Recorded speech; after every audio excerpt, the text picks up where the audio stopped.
BTS tercanggih adalah manusia sebagai ciptaan Tuhan.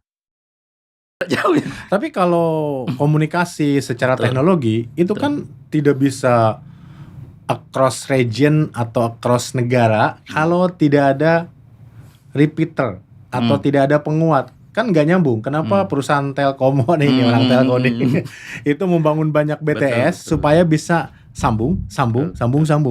Nah, telepati ini sejauh apa? Tanpa repeater, tanpa BTS-nya sinyal otak ini bisa nyambung sih, Mas Firman? Oke. Yang buat BTS itu manusia, yang buat manusia itu Tuhan. Tentu powernya lebih besar. Artinya apa? Tadi ketika tele itu jauh, pati itu patos artinya perasaan.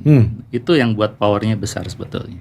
Oke. Sehingga dimanapun antar region ya selama kalau bahasa di mana di telekomunikasi itu saling tahu gitu ya, itu bisa-bisa saja. Makanya banyak orang, aku lagi mikir temanku yang di Amerika, tiba-tiba temanku WA, tiba-tiba temanku telepon. Kebetulan kan tadi habis mikir. Oke.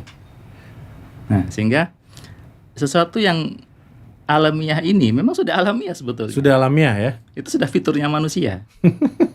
Itu fitur manusia. Makanya kemudian mungkin pernah baca ada di Jepang di tes juga ada risetnya menggerakkan kursi roda dengan gelombang otak gitu kan. Kemudian dikonsepkan dengan ada perangkatnya. Artinya apa? Gelombang otak kita bisa jadi media transmisi. Oke. Dan itu clear secara sains di Iya. jurnal juga ada. Jadi sebenarnya gelombang otak ini bisa kemana-mana Bisa kemana-mana. tanpa BTS tambahan. Ada tambahan. Sama seperti doa mungkin ya. Nah, akhirnya Doa itu kan pasti nyampe ya. Kita sebagai muslim tahu lah ya. betul. Atau non muslim juga sama nih. Sama. Doa pasti nyampe gitu. Betul. Jadi kalau kita memikirkan orang lain, tektokannya Ya. dengan yang atas gitu ya. Dan sehingga itu memang sudah fiturnya Tuhan gitu kan.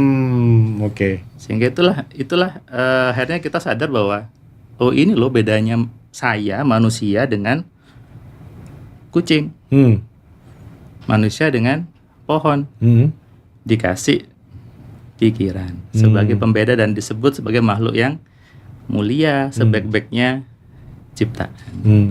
Dan itu berlaku ke semua manusia yang seperti Semua ini. manusia, Iya, semua berarti. manusia seperti ini kan ya. Rasnya apa, negaranya Betul, apa dan sebagainya. iya. Itu sebenarnya punya kemampuan itu. Punya fitur yang Tadi sama. perangkat lengkapnya sudah dikasih gitu ya. Iya, Tuhan yang ngasih paket lengkapnya. Oke.